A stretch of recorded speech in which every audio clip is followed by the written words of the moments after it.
Isang maganda, mapagpala, mapagbiyaya at pag-Diyos po na umaga sa bawat isa. Maraming salamat po sa iyong panahon upang tayo sama upang pakinggan ang magandang balita. Napakaganda mga kaibigan, pag umaga pa lang pakinggan na po natin ang magandang balita. Maraming salamat po sa inyo. God bless us all. Dito na po tayo sa mga awit 15 sa magandang balita, Biblia. Akin pong babasahin. Ang hiniling ng Diyos, awit ni David. O Yahweh, sino kayang makapasok sa iyong templo? Sinong karapat dapat sumamba sa iyong burol na sagrado? Ang taong masunurin sa iyo sa lahat ng bagay at laging gumagawa ayon sa katuwiran. Mga salita'y bukal sa loob at pawang katotohanan.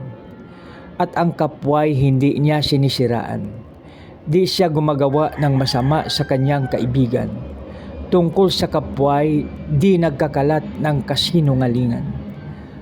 Ang itinakwil ng Diyos ay di niya pinapakisamahan. Mga may takot kay Yahweh, kanyang pinaparangalan. Sa pangakong binitiwan, siya'y laging tapat. Ano man ang mangyari, salita'y tinutupad. Hindi nagpapatubo sa kanyang mga pautang. Di nasusuhulan para ipahamak ang walang kasalanan. Ang ganitong tao'y di matitinag kailanman. Purihin nawa ang Diyos sa pagbasa kanyang salita. Tayo manalangin. Panginoon, maraming salamat po yung salita. Maraming salamat po, Lord, sa magandang umaga na ibinigay mo sa amin. Lord, salamat sa pangalan ni Jesus na aming Panginoon at tagapagligtas.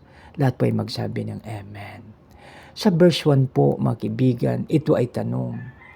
O Yahweh, sino kayang makapasok sa iyong templo? Sinong karapat dapat sumamba sa iyong burol na sagrado? Sa verse 2 po, ang taong masunurin sa iyo sa lahat ng bagay at laging gumagawa ayon sa katuwiran. Mga salita'y bukal sa loob na at pawang katotohanan. At ang kapway hindi niya sinisiraan. Di siya gumagawa ng masama sa kanyang kaibigan. Tungkol sa kapway, di nagkakalat ng kasinungalingan. Ang itinakwil ng Diyos ay di niya pinapakisamahan.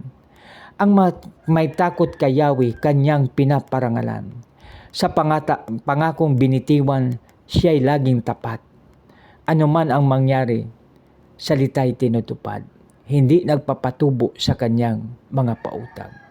Di nasusuhulan para ipahamak ang walang kasalanan. Magkaibigan, ito po, tayo na po ay manalangin. Panginoon, maraming salamat po sa iyong salita. Lord, tulungan mo po kami na kami ay magiging masunurin sa iyo sa lahat ng bagay at laging gagawa ayon sa katuwiran. Tulungan mo rin po kami, Panginoon, na ang salita namin ay bukal sa loob at pawang katotohanan.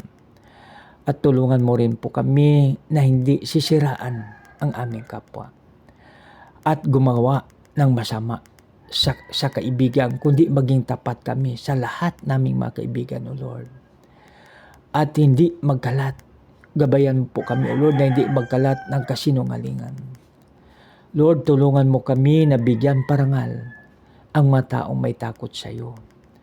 At Lord, tulungan mo kami na ang aming mga pangako, aming matutupad ayon sa iyong tulong at habag sa amin. At tulungan mo rin po kami, Panginoon, na maging maayos po ang lahat.